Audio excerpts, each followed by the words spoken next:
Eu já pedi em primeiro livro de Reis, capítulo 17. Pai, nós te pedimos que também fales conosco agora, pela tua palavra, nós que aqui ficamos, em nome de Jesus. E a igreja diz? Amém. Nós temos pregado uma série de mensagens sobre generosidade. E hoje eu quero falar sobre, ainda dentro do mesmo tema de generosidade, mas eu quero falar de um aspecto diferente. Vamos ler 1 Reis, capítulo 17, versículos 2 a 16. Veio a Elias a palavra do Senhor, dizendo: retire-se daqui, vá para a banda do Oriente, esconda-se junto ao ribeiro de Querite, fronteira ao Jordão. Você beberá do ribeiro, e ordenei aos corvos que ali mesmo o sustentem. Foi, pois, Elias e fez segundo a palavra do Senhor. Retirou-se e habitou junto à torrente, ou o ribeiro de Querite, fronteira ao Jordão. Os corvos lhe traziam pela manhã pão e carne, como também pão e carne ao anoitecer, e bebia do ribeiro. Mas passados dias, o ribeiro secou, porque não chovia sobre a terra. Então lhe veio a palavra do Senhor, dizendo: disponha-se e vá a Sarepta, que pertence a Sidom, e demore-se ali, onde ordenei a uma mulher viúva que o sustente. Então ele se levantou e foi a Sarepta. Chegando à porta da cidade, estava ali uma mulher viúva, apanhando lenha. Ele a chamou e lhe disse: traze-me, peço-te uma vasilha de água para eu beber. Indo ela a buscá-la, ele a chamou e lhe disse: traga-me também um bocado de pão na sua mão. Porém ela respondeu: tão certo como vive o Senhor, seu Deus, nada tenho cozido. Há somente um punhado de farinha numa panela e um pouco de azeite numa botija. E veja aqui, apanhei 2 cavacos e vou prepará-lo para mim, para o meu filho. Comê-lo-emos e morreremos. Elias lhe disse: não tema, vá e faça o que você disse. Mas primeiro faça dele para mim um bolo pequeno e traga-o aqui fora. Depois fará para você mesma e para seu filho, porque assim diz o Senhor Deus de Israel: a farinha da sua panela não se acabará, e o azeite da sua botija não faltará, até o dia em que o Senhor fará chover sobre a terra. Foi ela, e fez segundo a palavra de Elias. Assim comeram ele, ela e a sua casa muitos dias. Da panela a farinha não se acabou, e da botija o azeite não faltou, segundo a palavra do Senhor, por intermédio de Elias. Amém. Nós andamos por fé e não por vista.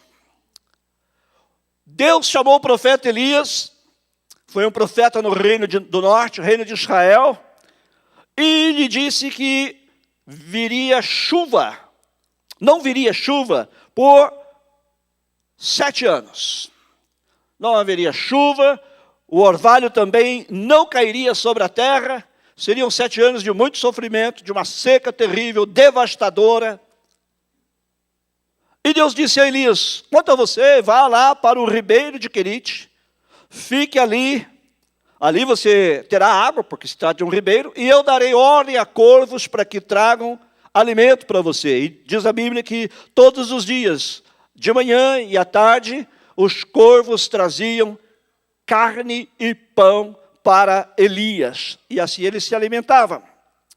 E Elias teve um longo descanso naquele ribeiro secreto. Talvez cerca de 12 meses, um ano, Elias ficou ali naquele ribeiro. E isto serviria como um teste, tanto para a sua fé, como sua paciência. Quando Deus nos manda fazer algo, Ele o faz para testar a nossa fé e também para testar a nossa paciência. Você iria para um ribeiro e confiaria na palavra de Deus, de que Ele mandaria corvos para te alimentar? Não haveria chuva, não haveria orvalho, então como é que o ribeiro teria água? Então isso serviu como um teste para a fé de Elias e para a sua paciência. Nós precisamos aprender a esperar em Deus, se queremos fazer coisas para Ele. Esperar nem sempre é fácil. Elias esperou ali 1 ano, pelo que Deus tinha para ele a seguir. Moisés esperou no deserto de Midian 40 anos antes da chamada divina vir.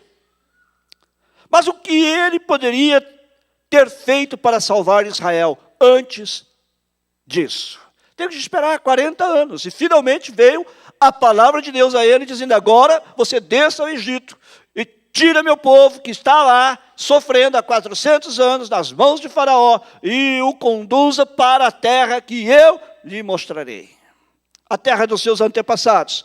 E assim fez Moisés, mas primeiro teve de esperar 40 anos. Precisamos aprender a esperar em Deus, se queremos fazer obras para Ele. Elias, o homem que teria mais tarde que enfrentar o desafio do Carmelo, precisava ser um homem aprovado por Deus. No capítulo seguinte nós vemos que Elias enfrentou 850 profetas de deuses falsos, de Baal e de Azerá.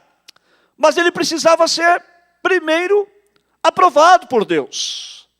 A fé preciosa, como o ouro precioso, precisa passar pelo fogo da purificação. O ouro, aqui tem gente que entende melhor que eu de ouro, estou pensando aqui nos mineiros especialmente, né? Se você não sabe, Minas Gerais é um dos lugares que mais tem ouro no mundo. E aqui há alguns que não trabalham diretamente com ouro, mas também trabalham com ouro. E você sabe que para o ouro, para você alcançar a perfeição, a pureza do ouro, ele precisa ser colocado no fogo.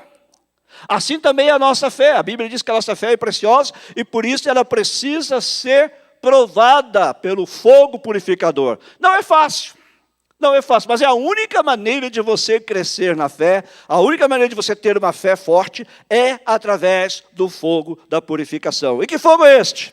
É o fogo da provação, é o fogo do teste, é o fogo da tribulação que Deus nos permite passar para que a nossa fé se torne cada vez mais preciosa, para que a nossa fé seja fortalecida. Agora, depois de estar ali um ano, o profeta, ele agora recebe outra chamada. Qual foi o tempo desta chamada? Veja aí no versículo 7, diz que foi depois que o ribeiro secou. Passado alguns anos, daquela chuva, daquela falta de chuva, daquela seca, o ribeiro, embora tivesse sobrevivido, ele acabou secando também. E eu posso imaginar Elias estava sendo sustentado tranquilamente ali todos os dias pela água do ribeiro, pelo pão e pela carne que os corvos traziam. Ele agora pensando, o que vai ser? Não é assim que você também pensa quando parece que as coisas com as quais você conta desaparecem da sua vida? O que vai ser? E agora? Nós podemos ter perfeita segurança de que quando Deus, em sua providência, fecha uma porta, Ele abrirá outra. Você crê nisso? Quando Deus fecha uma porta, Ele abrirá outra. Se nós somos servos de Deus, as portas que Ele fecha, porque já não são portas que são boas para nós, mas Ele abre outras portas, que são as portas adequadas para o tempo presente. Então Deus nunca fecha uma porta contra os seus servos, sem que Ele abra outra. Pode até demorar um pouco, mas Ele abre. Amém? Glória a Deus. E será um tempo na nossa vida de testemunhar os nossos confortos atuais sendo gradualmente tornados mais apertados e também a corrente lentamente secar. Assim aconteceu com Elias. Ele foi vendo que o ribeiro começou a diminuir de tamanho, de largura, e aí a pouco a corrente começa a secar. Assim acontece na nossa vida, para provar a nossa fé. Pode ser que na sua vida, o ribeiro que vai secar seja o ribeiro da prosperidade deste mundo. Quantas pessoas tinham um excelente trabalho, tinham uma vida confortável, e Deus fez com que o ribeiro secasse. Mas especialmente isso acontece quando o ribeiro da nossa autoconfiança seca. E aí nós nos sentimos verdadeiramente sem saber o que fazer. Mas eu quero lhe dizer uma coisa nesta noite. A extremidade do homem é a oportunidade de Deus. Os extremos do homem são as grandes oportunidades de Deus trabalhar na nossa vida. Quando Moisés se encontrou diante do mar vermelho junto com o povo de Israel, depois de sair do Egito, e atrás vinha o exército de Faraó, ele não sabia o que fazer, aquele era o extremo de Moisés, e foi a oportunidade de Deus. Deus abriu o mar e eles passaram a seco. Quando Josué foi conquistar a terra prometida e chegou ali, havia a cidade de Jericó, com muros muito altos e largos, difíceis de ser penetrados pelo exército israelita. Aquele era o extremo de Josué e dos israelitas, mas foi a grande oportunidade de Deus. Vocês viram um terremoto? Após o povo marchar em volta da cidade, os muros caíram e eles tomaram a cidade. Qual é o extremo na sua vida? Qual é a situação que você está vivendo, que você está dizendo, não dá mais? Parece que agora não tem jeito. Lembre-se, a extremidade do homem é a oportunidade de Deus. Você pode dizer amém? Glória a Deus. E assim na Bíblia nós encontramos muitos casos em que o extremo se torna a grande oportunidade de Deus. Depois nós vemos aqui o comando, o mandamento dado a ele, a ordem dada a ele. No versículo 9, Deus diz a ele, vá a Sarepta. Sarepta era uma cidade, do que seria hoje talvez o Líbano, perto de Sidom. E ele ouve aquela voz de Deus e ele vai para lá. Veja bem, quando o ribeiro se tornou silencioso, aí Deus falou. Muitas vezes Deus precisa criar silêncio ao nosso redor para nós podermos ouvir a voz dele. Quantas vezes no silêncio nós falamos, poxa, eu não estou conseguindo ouvir a voz de Deus. Mas é no silêncio que ele normalmente fala conosco. Quando há muito barulho, é difícil você ouvir a voz de Deus. No caso de Elias, mesmo ele estando lá naquele lugar, ele ouvia aquele barulhinho gostoso do regato, né? Minha filha estava trabalhando nas montanhas, eu ia lá de vez em quando, e eu passava por um regato, eu descia do carro, todas as vezes e filmava aquela água escorrendo, e aquele barulhinho gostoso, né? Da água das pedras. E aquilo estava impedindo Elias de ouvir a voz de Deus. Bora, uma coisa tão simples. Os corvos, talvez, né? Onde eu moro tem muito corvo. Aliás, em Los Angeles, em geral, tem muito corvo. Mas onde eu moro, especialmente. E fica aquele có, có, có o tempo todo, né? E aí, às vezes, essas coisas tiram a nossa capacidade de ouvir a voz de Deus. Então, quando o regato, quando o riacho secou, foi aí que Deus falou. Quando as montanhas da nossa força, da qual nós confiamos tanto, desaparecem da nossa vida, quando os montes das nossas esperanças carnais forem removidos, a bondade do Senhor não nos abandonará, nem a aliança da sua paz será quebrada. Aleluia! Isso é uma promessa de Deus. E Elias partiu para aquela cidade de Sarepta. Sarepta significa casa da fundição. Casa da fundição, um lugar de provas de fogo. Ali se fundiam os metais. E os metais, como o ouro e outros, precisam ser colocados no fogo, na fundição, para que eles possam ser derretidos e depois feitos do jeito que o artífice, o artesão, o ourives, ou quem seja, queira fazê-los. E aquele era o lugar da fundição. Lugar de provas, lugar de fogo. E era adequado que o profeta de fogo, conforme vamos ver que depois Elias se torna profeta de fogo, devesse passar por esta fornalha refinadora. Você está passando por uma fornalha, é Deus trabalhando em sua vida. Você está agora no momento da sua vida, na casa da fundição, deixe Deus trabalhar. Não se rebele contra Deus. Não volte suas costas para Deus. Não diga, Deus não está dando. Deixe Deus trabalhar. Ele está usando a fundição para purificar e melhorar você. Todos aqueles que querem viver piedosamente sofrerão perseguição. A jornada de Elias foi de 100 milhas, 160 quilômetros. A pé, através de um país assolado pela fome. E isso lhe daria amplas oportunidades para exercer a sua fé. Lembre-se, seriam 7 anos de seca. E por onde ele andava havia devastação, por onde ele andava não havia plantações, não havia água, o gado morrendo, as pessoas sofrendo com aquela situação. Então era uma grande oportunidade de ele usar a sua fé. Quando você passa por situações assim, isso lhe dá ampla oportunidade de exercer a sua fé. É fácil você exercer a fé quando todo dia 30 você recebe um cheque. É fácil você exercer a fé quando está tudo bem na sua saúde, na sua família, na sua casa, no seu trabalho. Mas era a oportunidade de Elias exercer a sua fé. Ele havia dito, por palavra de Deus, que viria a seca, como veio. Mas agora era a vez dele exercer a fé em meio àquela situação. E longe daquele regato, daquele riacho cheio de sombra, isso deve ter sido para ele como um batismo de fogo. O Elias do Novo Testamento, João Batista, não disse a respeito de Cristo que ele nos batizaria com o Espírito Santo e com fogo? Conheço muitos crentes que querem ser batizados com o Espírito Santo, mas não querem ser batizados com fogo. Fogo aqui é o fogo da fornalha ardente. Fogo aqui é o fogo da tribulação, é o fogo da provação. Quantos de nós gostamos de passar por provação? Se você gosta, levante a mão. Ninguém, né? Mas precisamos passar.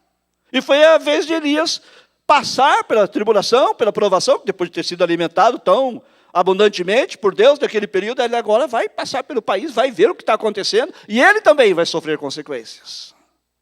Mas era a hora dele poder exercer a sua fé. Como é que Deus proverá nesta situação? E aí é feita uma promessa a ele, versículo 9. Deus diz assim: eu ordenei a uma viúva para te sustentar. Talvez o profeta pensou que certamente ela era uma viúva rica. Queria suprir a sua necessidade durante o tempo restante da fome. Talvez ele pensou, bom, ela é rica, ela guardou alimentos durante o período que ainda chovia, tem lá um estoque, cavou algum poço, tem ainda um pouco de água lá, e ela vai me sustentar, ela é rica, ela pode me sustentar. De qualquer maneira, as ordens de Deus aos corvos, não tinham falhado com ele. Todos os dias os corvos iam lá e o alimentavam. E também agora a palavra de Deus para a viúva também não falharia. Quando Deus fala, quando Deus promete, ele cumpre. E Elias vai no seu caminho. Agora, como a mensagem veio a esta pobre viúva, nós não sabemos. Mas, sem dúvida, esta mulher, Sidônia, estava preparada de alguma maneira. Ela foi preparada por Deus de algum modo. Talvez tenha sido através da oração sincera, como no caso de Cornélio. Não sabemos. Aquele que é fiel cumpre as suas promessas. E ele prometeu, e ele é fiel para cumprir. Amém? E aí vem o teste das circunstâncias. Esta viúva, como nós supomos, com algum segredo dado por Deus, alguma forma de premonição, que todas as suas necessidades seriam supridas, ela agora está face a face com a morte por fome. Elias está lá imaginando que a mulher é rica, enquanto ele se dirige para lá. Mas, na verdade, a mulher não tinha mais nada, exceto duas coisas. E até onde a razão dela podia alcançar, tudo que ela tinha era um punhado de farinha entre ela e a morte. Acabada a farinha, ela iria morrer de fome, como também seu filho. E ela saiu com o coração pesado para recolher combustível, para recolher lenha, para cozinhar sua última refeição. Quando a crise chegou. Você pode imaginar? Você está no último recurso que você tem, e aí vem a crise. Como se não bastasse a crise que você está vivendo. Tudo que eu tenho está acabando e ainda vem mais crise. Foi assim que aconteceu. Veja no versículos 10 a 12. Diz que ela estava ali, saiu para recolher, E Elias foi, se levantou, foi até Sarepta. Chegando à porta da cidade, a mulher viúva estava lá apanhando lenha. Ele a chamou e lhe disse: traga-me, peço-lhe, uma vasilha de água para eu beber. Lembre-se que é tempo de sede, muita sede. Indo ela a buscá-la, ele a chamou e lhe disse: traga-me também um bocado de pão na sua mão. Porém ela respondeu: tão certo como vive o Senhor teu Deus, nada tenho cozido. Há somente um punhado de farinha numa panela e um pouco de azeite numa botija. E veja aqui, apanhei 2 gravetos e vou prepará-lo para mim e para o meu filho. Comê-lo-emos e morreremos. Uau! A circunstância dela parecia contradizer a ordem de Deus. Deus disse ao profeta: eu ordenei uma viúva que te sustente. Mas a circunstância dela parecia contradizer essa ordem de Deus. Porque ela não tinha nada quase. Estava no fim dos seus recursos. Mas veja, Elias veio procurando a viúva rica, com a qual ele devia se hospedar. E ele a encontra apanhando gravetos. Então ele lhe pede um pedaço de pão. E ela lhe diz que tudo que ela possui para si e para seu filho é somente um punhado de farinha e um pouco de óleo ou azeite. Aqui novamente as circunstâncias parecem tornar a palavra de Deus sem efeito. Quantas vezes estamos passando por circunstâncias difíceis e nos esquecemos da palavra de Deus? Parece que as circunstâncias contradiziam aquilo que Deus tinha falado. Eu mandei que uma viúva te sustente. Mas como se nem ela tem suficiente para si e para o seu filho? Se é a última refeição que eles vão fazer e depois vão comer. Depois vão morrer. Parece que as circunstâncias tornam a palavra de Deus fraca, sem efeito, sem poder. Mas como Abraão, Elias não duvidou da promessa de Deus. Deus falou, ele vai cumprir. Elias não duvidou da promessa de Deus, mas ficou firme na fé, dando glória a Deus, sendo plenamente persuadido de que o que ele tinha prometido, ele também era capaz de fazer. Isso está em Romanos 4:20. Você é capaz de crer em Deus em todas as circunstâncias, não obstante o que aconteça em sua vida? Elias mostra sua fé na promessa divina, persistindo em pedir a primeira porção do pouco que ela tinha. Esse cara é abusado, né? Estamos eu aqui, meu filho, para morrer de fome. Chega o cara e diz assim, só porque ele é profeta de Deus: me dá um pouco de beber. Bem, a água está escassa, mas ainda tem um pouquinho, posso dar. Agora, me dê alguma coisa para comer, me dê um pedaço de pão. E eu digo, não, eu não tenho pão. A única coisa que eu tenho é um pouquinho de farinha na panela, um pouco de azeite na botija. Aí ele disse, então você vai lá e vou preparar, e eu e meu filho vamos comer e vamos morrer. Ele falou, não, você vai lá e prepara primeiro para mim. É abusado, né? É abusado. Mas Elias cria no poder de Deus de prover. Elias cria no poder de Deus de prover. E ele diz para a mulher está assustada, né? E ele diz para ela, não tema, não tenha medo. Pode fazer a comida, não tenha medo. Agora eu creio que a mulher também teve fé. Porque, vamos ver, daqui a pouco ela obedeceu. Mas o nosso Senhor também não pediu de beber a uma mulher samaritana, sabendo que ele tinha algo melhor para dar a ela.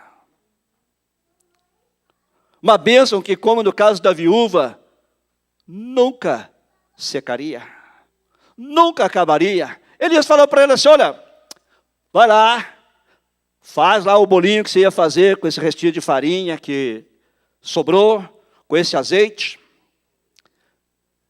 e eu vou comer primeiro. Depois você e seu filho comam. Mas saiba de uma coisa, não vai faltar farinha na sua panela. E não vai faltar azeite na sua botija, enquanto a seca durar. E aí nós vemos a obediência da fé. A mulher também cria. E o versículos 14 e 15, olha aí o que diz. Elias fala para ela: a farinha da sua panela não se acabará, o azeite da sua botija não faltará, até o dia que o Senhor fará chover sobre a terra. Foi ela e fez segundo a palavra de Elias. Assim comeram ele, ela e a sua casa. Presta atenção, sua casa. O profeta deu-lhe a promessa do Senhor Deus de Israel. O Senhor Deus de Israel está dizendo que não vai faltar farinha e não vai faltar azeite na sua casa, até voltar a chover. E a mulher creu na palavra. Ela creu na palavra de Deus.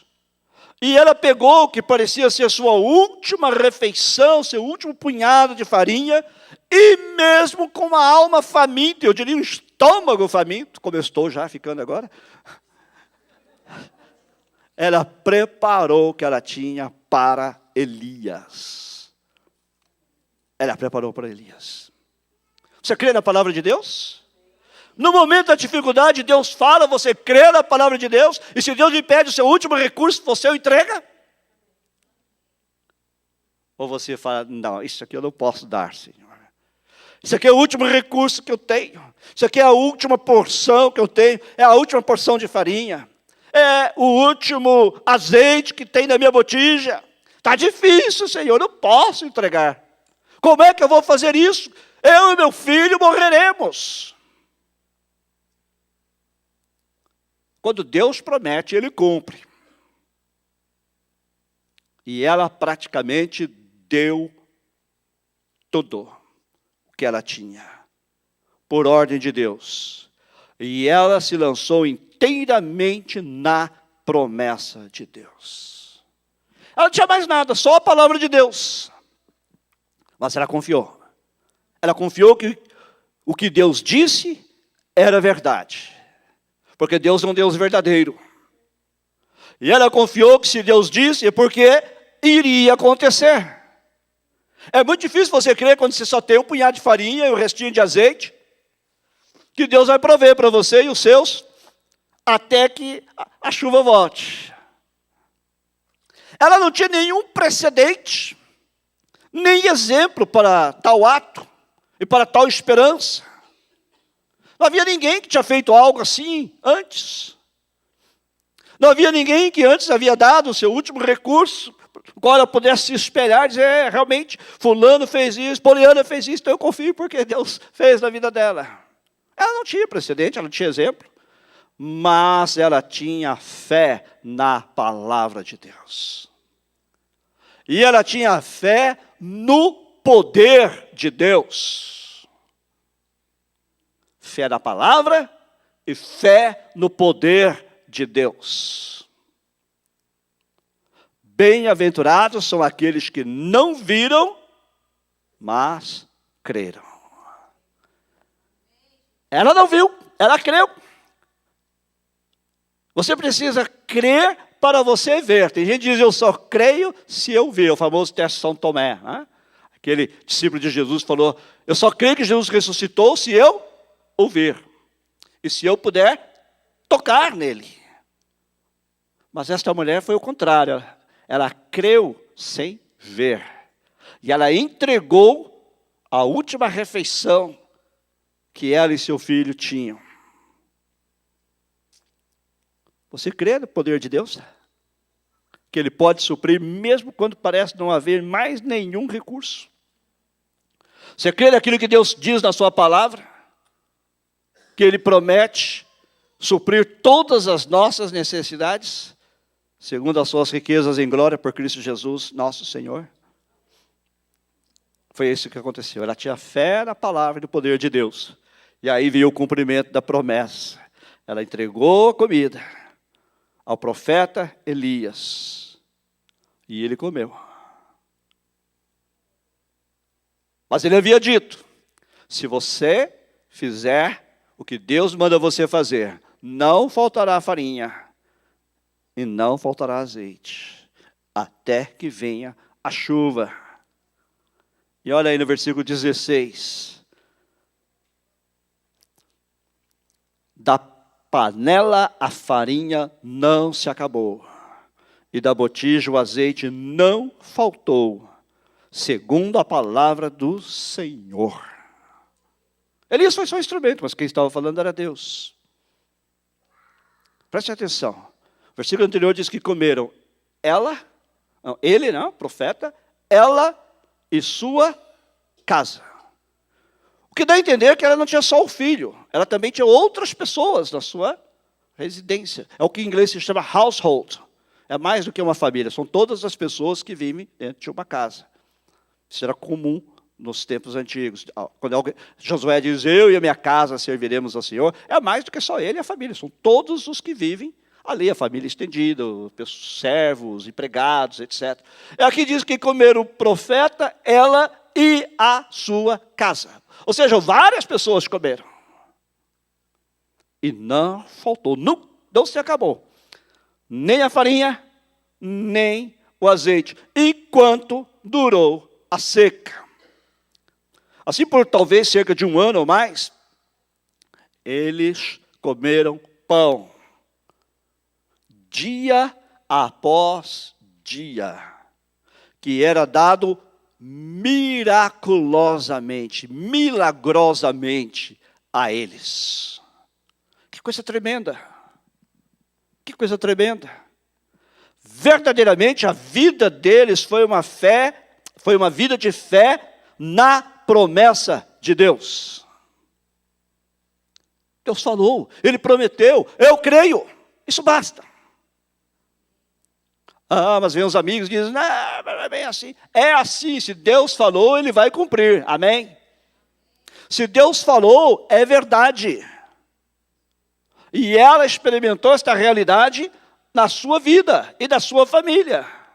Olha, eu imagino que todo dia, quando ela chegava lá e ela olhava naquela panela, a farinha estava no fundo da panela. Não é que a panela se encheu.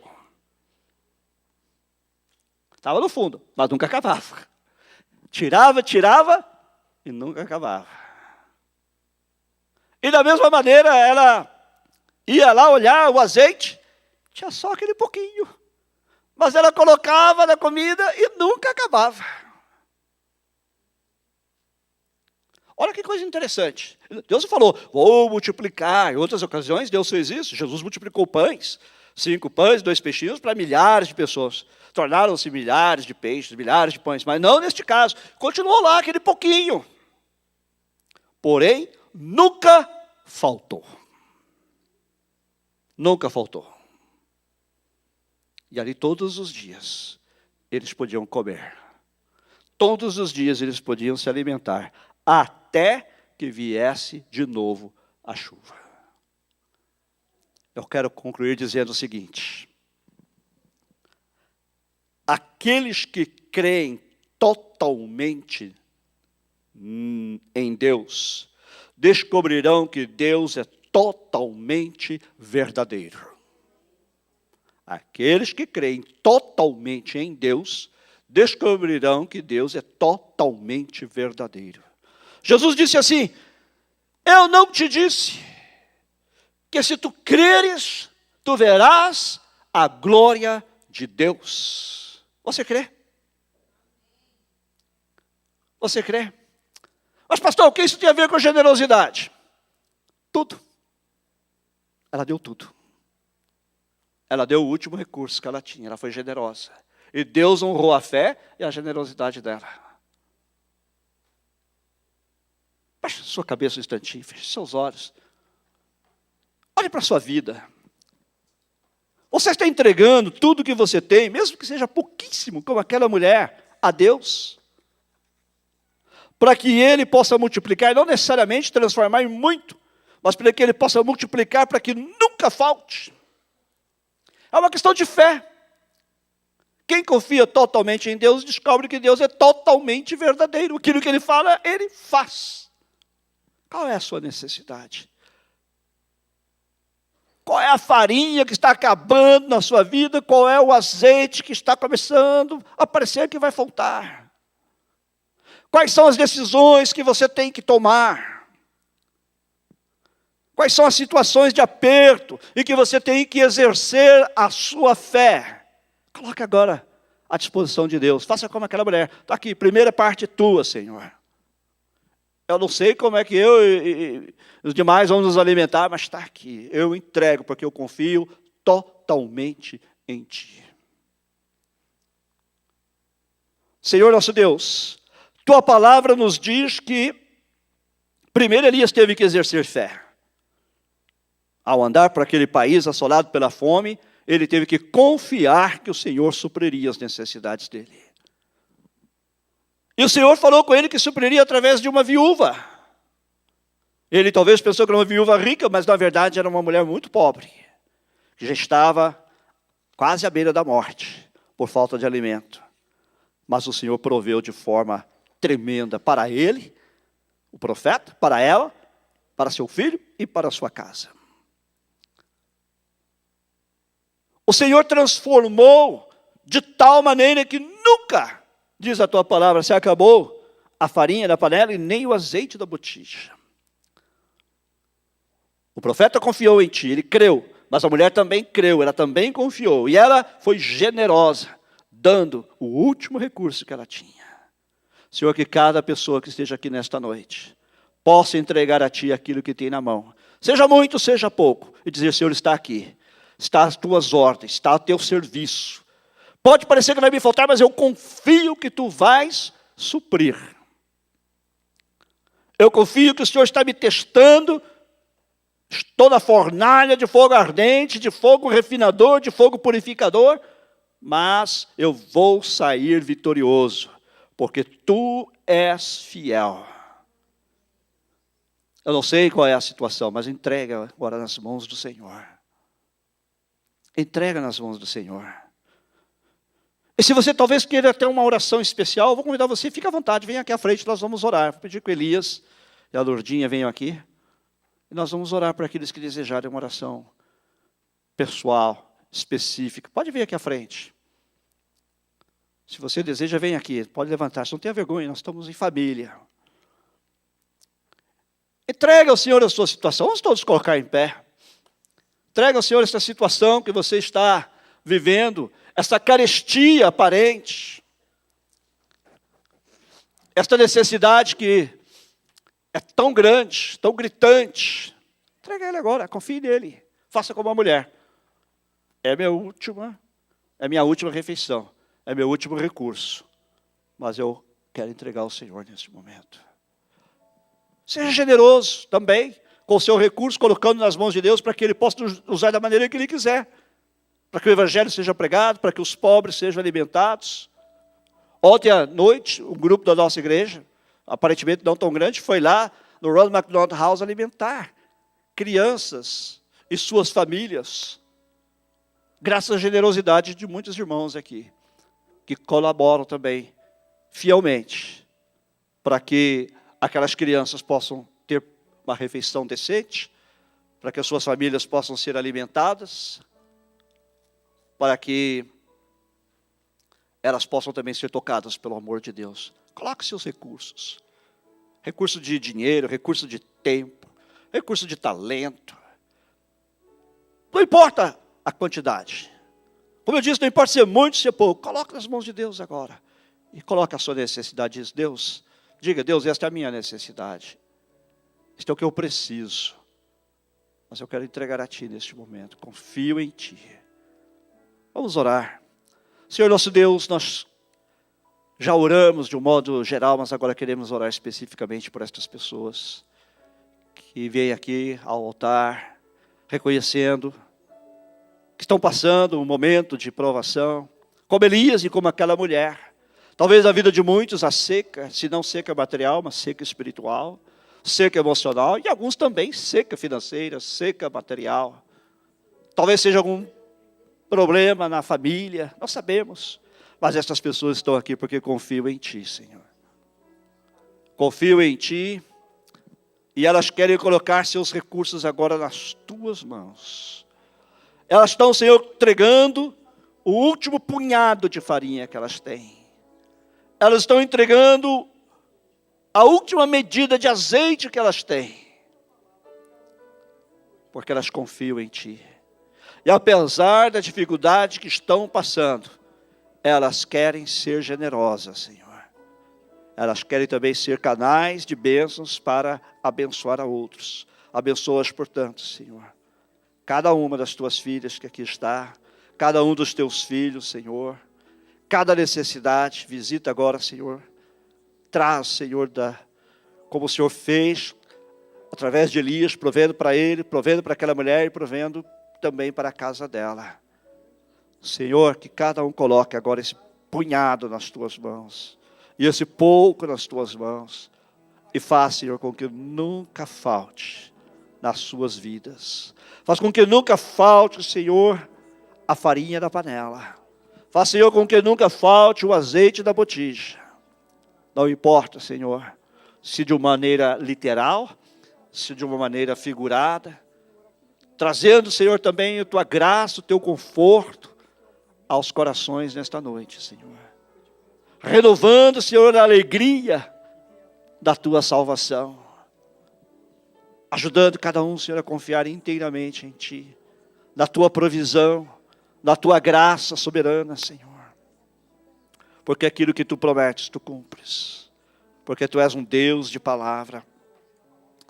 E conforme vimos nesta noite, aqueles que confiam totalmente em Ti, descobrem que Tu és um Deus totalmente fiel. Deus, abre as janelas dos céus e derrama a Tua bênção sobre Teus servos, tantos que estão aqui à frente, como também todos aqueles que agora no coração estão fazendo esta oração, Senhor, e estão depositando sua confiança em Ti. Dá-lhe, Senhor, a Tua graça, supre as suas necessidades, cumpre a Tua promessa nas suas vidas. Senhor, aqueles que estão passando agora pela fornalha do fogo ardente, ajuda-os a entender que é para o seu bem, é para que a sua fé seja aprovada, é para que a sua fé seja refinada, é para que a sua fé se torne mais preciosa, é para que, Senhor, eles possam experimentar a Tua bondade, a Tua graça, a Tua misericórdia e a abundância daquilo que o Senhor tem para cada um, Senhor. E como igreja também, Senhor, nós nos colocamos em Tuas mãos. Entregamos a Ti o que temos, todos os recursos que temos. Talvez não sejam muitos, mas colocamos em Tuas mãos. Os recursos financeiros, os recursos de talentos, os recursos de tempo, os recursos da nossa família, os recursos daquilo que o Senhor colocou em nossas mãos para administrarmos. Entregamos a Ti, Senhor, para que possamos ser instrumentos Teus, para abençoar a vida de outros, para que generosamente possamos abençoar a outros que têm menos do que nós, outros que não têm o que comer, outros que não têm o que vestir, e também outros que não ouviram a Tua palavra e ainda não conhecem a Tua salvação. Move, Senhor, os corações nesta noite. Move-nos, Senhor, a fazer como aquela mulher, a entregar nosso último recurso. Talvez aqui alguns estejam catando gravetos para cozinhar a última refeição. Provê, Senhor, e não deixes que falte. Não deixes que falte, Senhor, a refeição do dia a dia, o pão de cada dia, a farinha na panela e o azeite na botija. Assim oramos, em nome de Jesus. E se você concorda, diga amém.